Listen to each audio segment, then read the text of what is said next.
Well, good morning, everybody. Thank you for tuning in again this morning. And we are at Thursday, and so we're getting close to the end of the week, and you've almost made it another week.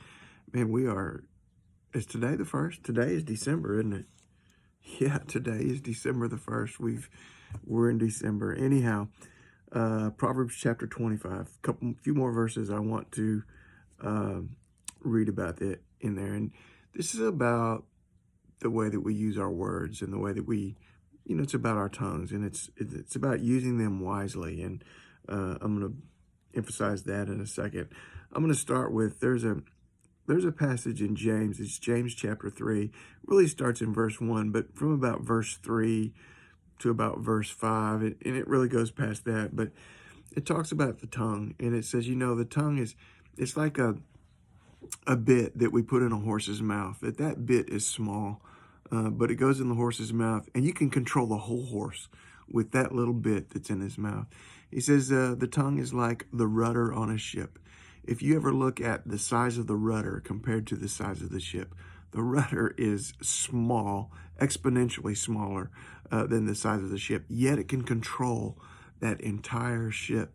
And he says the tongue, like those two small things, can boast great things. Even though it's small, it can do huge, magnificent things. Now, the rest of James kind of focuses on the negative things that it can do, but I use that passage to say that the tongue can do even wonderful things, and more kind of the direction of Proverbs chapter 25, verses 11, 12, 13, and 14. It says, a word fitly spoken is like apples of gold in settings of silver, like an earring of gold and an ornament of fine gold is a wise rebuker to an obedient ear. It says a word fitly spoken. First of all, I want you to know that this isn't a word that's spoken when you are in the moment reacting to a situation.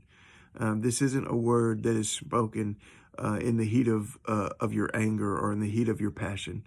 A word fitly spoken is a word that is spoken through wisdom. It's a word that is spoken by someone who is under the influence of God and the Spirit of God, someone who is seeking to follow God. A word fitly spoken is the right word at the right time in the right situation.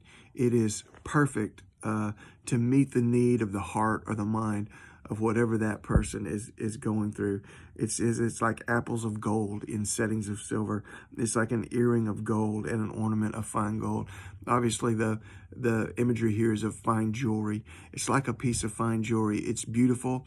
It's perfectly made. It's deliberately made. That's a word that's fitly spoken. Even at the end of that passage, it says, is a wise rebuker to an obedient ear. Even a word that is a correction can be like a fine piece of jewelry if it's spoken through that wisdom, if it's spoken out of love, if it's spoken in the right way at the right time, in the right situation. Even then, that word can be like fine jewelry. It's like the cold of snow in the time of harvest is a faithful messenger to those who send for him, for he refreshes the soul of his masters. It says it's snow in the time of harvest. You're out there working in the field, and it's a time of refreshing. It's a refreshment. A faithful messenger, it says, to those, it is this refreshment. He refreshes the soul of his masters. When you can trust the one giving the message, and this is a real key here, that the person trusts the one who's giving the message.